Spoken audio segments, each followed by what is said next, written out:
Today, we start by discussing how voters are reacting to Kamala Harris, the current Vice President of the United States, in the midst of the upcoming elections. Recently, ABC News conducted a series of interviews with voters after the debate, and the results were quite revealing. What stood out the most is that, although many respect Kamala Harris for being in the White House and value her public figure, there are still a large number of people who are not convinced that she is the best option for the future of the country. Some voters feel neutral towards Harris. They like her presence, but when it comes to her policies and proposals, that's where doubts arise. In the interviews, some mentioned that they simply do not see Harris as a strong leader who can lead the major changes the country needs. What's most interesting is that when comparing Harris to Donald Trump, voters say they trust Trump more, simply because they already know him.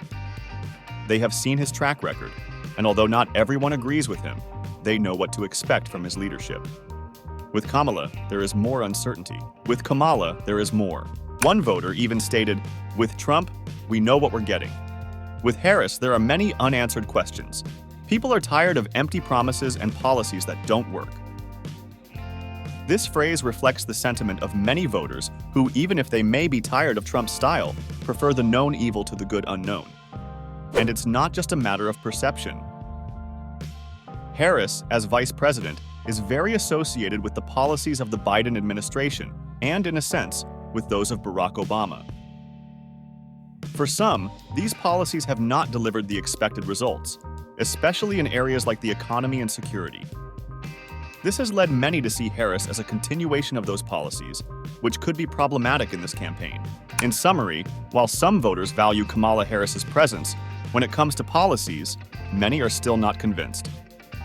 This lack of connection could be a major challenge for her in the coming months.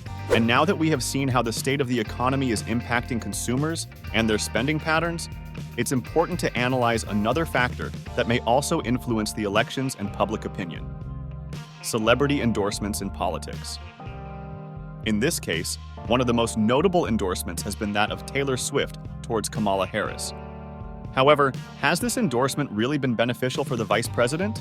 Recent surveys reveal that, although it was initially expected that Swift's endorsement would bring an advantage, the results have been somewhat different.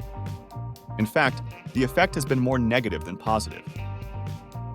55% of those surveyed believe that Taylor Swift's endorsement could be positive for Harris, but only a small percentage, 8%, says they are more inclined to vote for her because of this support. On the other hand, 22% of respondents have indicated that they are now less likely to vote for Kamala Harris due to Swift's endorsement. This shows us a clear contrast between the influence of celebrities in political campaigns and the real effect they have on voting decisions. In conclusion, although having such an influential figure as Taylor Swift might seem like an advantage, in this case, it appears to have generated more rejection than support among voters. What do you think? Do you believe Harris will manage to connect better with voters before the elections? Or do these viewpoints represent a problem that could cost her key votes? Leave your opinion in the comments. Don't forget to like the video if you enjoyed it, share it, and subscribe for more news on the political and economic current events in the United States.